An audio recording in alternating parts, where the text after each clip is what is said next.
Nous partons tout de suite au Sénégal où Seydi Djamil Niane, islamologue et chercheur de recherche à l'IFAN, l'Institut fondamental d'Afrique noire de l'Université Anta Diop de Dakar, est en direct avec nous. Bonjour et bienvenue dans le grand journal d'Afrique Info. Oui, bonjour et merci pour cette invitation.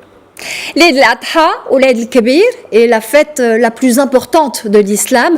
Alors, outre la traditionnelle notion du partage, cette fête célèbre surtout le sacrifice. Le sacrifice du mouton, en référence au geste du prophète Abraham. Peut-on revenir sur le sens originel, d'abord, du récit prophétique ? Oui, c'est un récit qu'on trouve dans le Coran pour ce qui est des musulmans, mais nous avons aussi presque le même récit dans les traditions bibliques de nos amis juifs et chrétiens. Selon le Coran, à un moment donné, alors qu'Abraham était en train de dormir, il voit un rêve selon lequel Dieu lui demande de sacrifier un de ses fils, Ismaël. Et pour nous et pour ceux qui s'inscrivent dans la tradition biblique, ce serait plutôt Isaac et non pas Ismaël.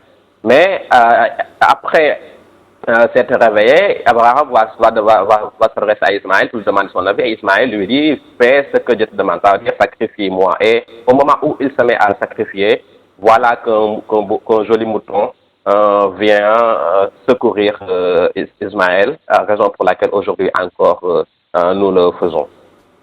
D'accord, alors ça c'était pour le récit prophétique. Quelle lecture le spécialiste que vous êtes fait-il de la dimension du sacrifice qui revêt en 2021 un caractère peut-être encore plus particulier au regard de l'ère Covid qui traverse le monde des musulmans et de tous les autres croyants d'ailleurs, croyants ou pas? Oui, ce récit est un moment d'abord historique, anthropologique, excusez-moi, c'est la rencontre entre un prophète, un ordre divin dans l'intimité la plus totale à travers un rêve et un fils qui fait confiance en Dieu. Alors, on peut avoir plusieurs lectures dans ce récit. Il y a d'abord la soumission. La soumission est l'acceptation du décret divin. Et si nous prenons l'exemple, c'est que Dieu lui dit, sacrifie ton fils, et tout de suite, il accepte de le faire. Ça, c'est une preuve de soumission et d'acceptation du décret divin et qui donne sens encore, qui fait sens encore aujourd'hui dans un contexte où tout est basculé par un simple virus que l'œil nu ne peut pas voir. Mais il y a aussi un moment de confiance. La confiance qu'Abraham a dans l'ordre de Dieu, mais aussi la confiance du Fils qui lui dit fais ce que Dieu te demande. Fais ce que Dieu te demande. Et c'est à travers cette confiance absolue que la délivrance a pu être réalisée à travers ce mouton.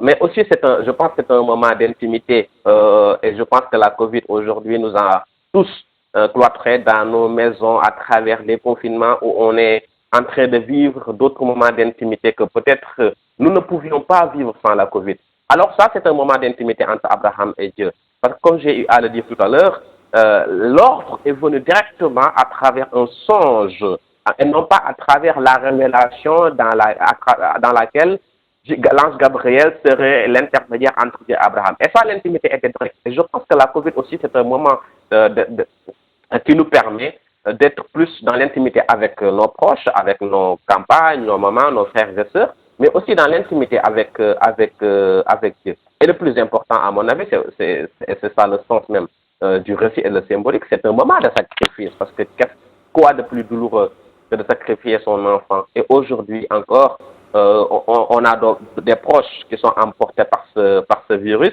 mais aussi on est obligé de sacrifier nos habitudes. Les universités sont fermées, les frontières sont fermées, on ne peut plus voyager.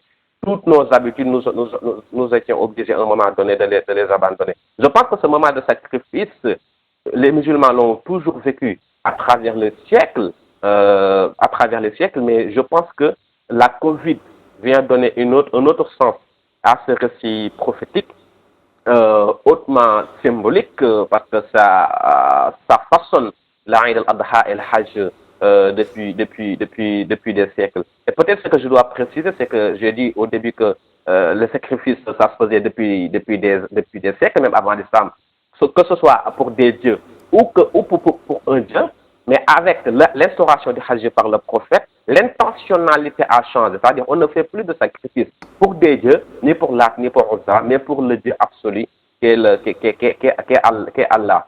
Et dans ces moments justement de restriction, de Covid, où toutes nos habitudes sont chamboulées, je pense que ce récit vient donner un autre sens à ce qu'est le sacrifice et à la manière dont on doit vivre peut-être avec cette situation qui nous est inhabituelle. Seydi Djamil Niane, merci infiniment pour cette lecture particulière de la notion plurielle désormais de sacrifice en plein cœur de l'ère Covid. Je rappelle que vous êtes donc islamologue et chercheur à l'IFAD, l'Institut fondamental d'Afrique noire à l'université Anta Diop de Dakar. Merci à vous.